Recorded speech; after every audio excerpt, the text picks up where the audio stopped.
You mentioned that when you heard for the first time Mirwais' work, you heard the future of sound. Yeah. How would you describe that? Well, he's a very intellectual person, and he's a very sensitive person, and yet there's something, minimalist and withholding about his sound. And I like the juxtaposition of feeling with machinery, and I think that is what Mirwais' sound is, and I think that is kind of, in a way, as we sort of, get further and further, advance technologically to try and find emotion and feeling in that world is a great challenge. Yeah. So that's why I think it's the sound of the future. So we have another question from Gabriel Gustavo de Luca from Buenos Aires, Argentina.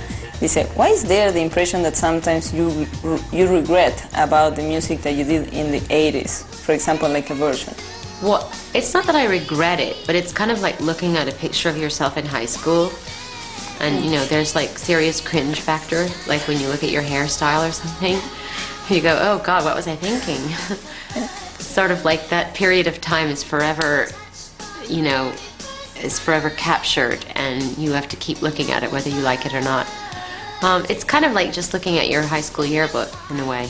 Don't you think that now, we were talking about, all the current scene, Backstreet Boys and all the boy bands and all the people that are in the charts today, like they took the place like almost rock had.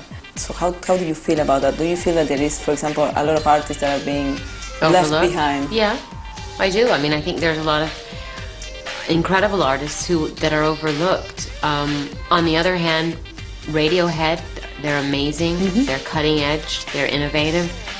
I think that's art, and their record was #1. So good stuff manages to make its way up to the top of the charts too. You now started the Latin division of Maverick. So are you going to be involved in the process of signing or even searching, maybe? Not searching. Well, I wouldn't say I'm out there, going to clubs every night looking for somebody, but if I hear stuff or I know about somebody that I really like, I'm definitely going to get involved with trying to get them signed. I have another question that is Gabriela Esposito from Argentina and Alejandro Animas from Mexico. They both ask kind of the same question. Do you have a new movie project coming up? I have a couple of scripts that I'm reading that I really want to do, and it's just hopefully one of them is going to come together before supposedly there's supposed to be an actor's strike next year, so we'll see what happens. Manuel Frascaroli from Córdoba, Argentina, he's saying, why do you think that there is still some kind of fear to show in videos the different sexual inclinations of people? Sexual inclinations? You mean like sexual preferences? Yeah. You mean like homosexuality, exactly. for instance? I'm sure he's asking, yeah. In videos? Yeah, he's saying basically that. All over the world or in America? I'm sure he's asking about all over the world.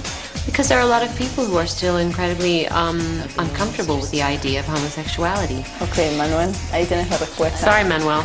You're going to have to live with that.